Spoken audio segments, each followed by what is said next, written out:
Jesu Kristu inkosi. uJesu Kristu inkosi. uJesu Kristu inkosi. Ngicela ukubingelela ubaba uMpostoli uMtsibande, umama uMtsibande, abafundisi bonke, omama bonke, obaba bonke, uSunday School ngegama elihle lomfelo wethu inkosi uJesu Kristu waseNazaretha. uJesu Kristu inkosi. uJesu Kristu inkosi. Lo mphamu wenu uMangcobo wakagumede eMaritzburg eWillowfontein. Kuvulwa ithuba labazofakaza ngenkosi uJesu. Kuyavuka kumina ukuthi ifanele ukumbonga uNkulunkulu. Ifanele ukubonga umusa kaNkulunkulu owangena kweyami impilo wenza umsebenzi. uJesu Kristu inkosi. uJesu Kristu inkosi. Kuvuke ubufakazi bangomhla ka-19 Juni.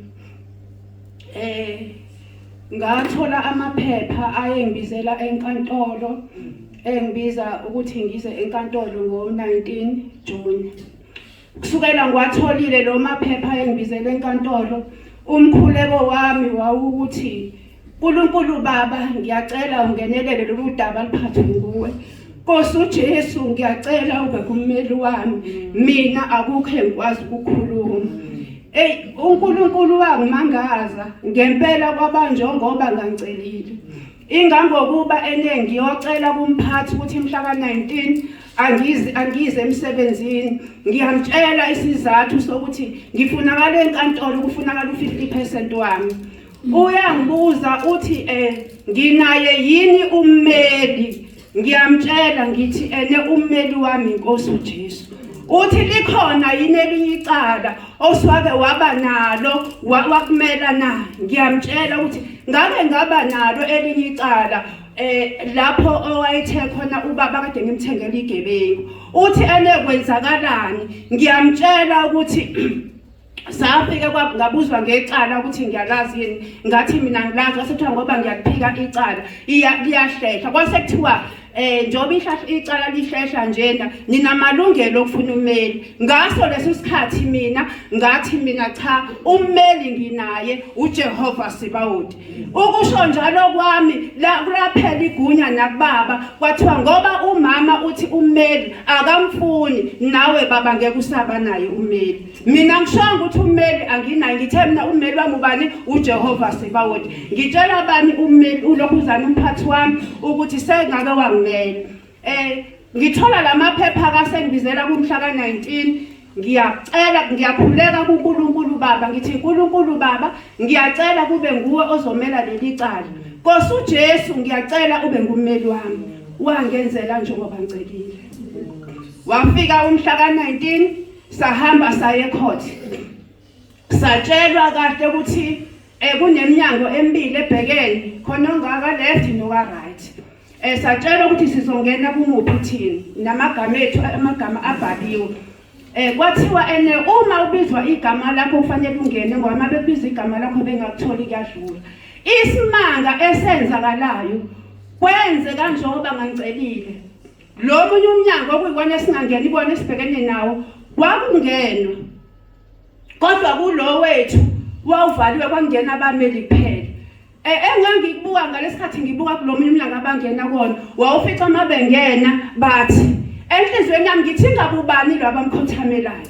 Uma futhi usenkantolo uyavuma uthi inkosi ngisize. Enye into engangiyibuka ukuthi njengoba kukhona labamthela kanjena, okusho ukuthi khona inkosi okuyona abayikhothamelayo ngaphakathi. Indaba ezosuka ukuthi kuzofanele ngithi inkosi ungisize. Ngizokwazi ukusho ukuthi inkosi ngisize, kuzoqala lapho ngami ngizothi inkosi uJesu Kristu ngisize. uNkulunkulu Baba ethembekile kweyami impilo. uNkulunkulu Baba eziveza wakha amandla.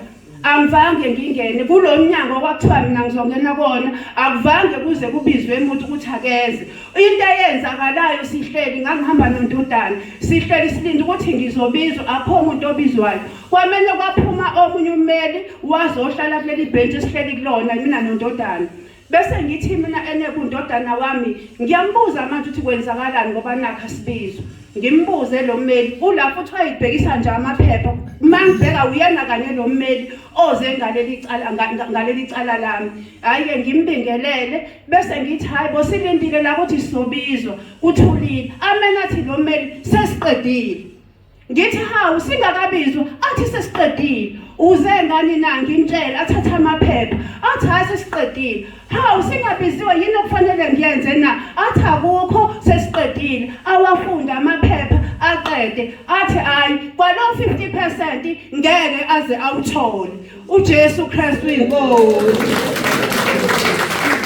uJesu Kristu inkosi uma ukholwa uhamba ngokomoya izinto uyithatha ngokomoya umkhuleko wami wawuthi uNkulunkulu Baba olakho lolu daba ngicela liphathe kuwe Nkosi uJesu ngicela ube ngummeli lwami kulolu daba obani abangena ngaphakathi kwangena uNkulunkulu Baba kwangena inkosi uJesu Kristu baqeda icala mina ngasiphumela kwaphela kanjalo uJesu Kristu inkosi uJesu Kristu inkosi uJesu Kristu inkosi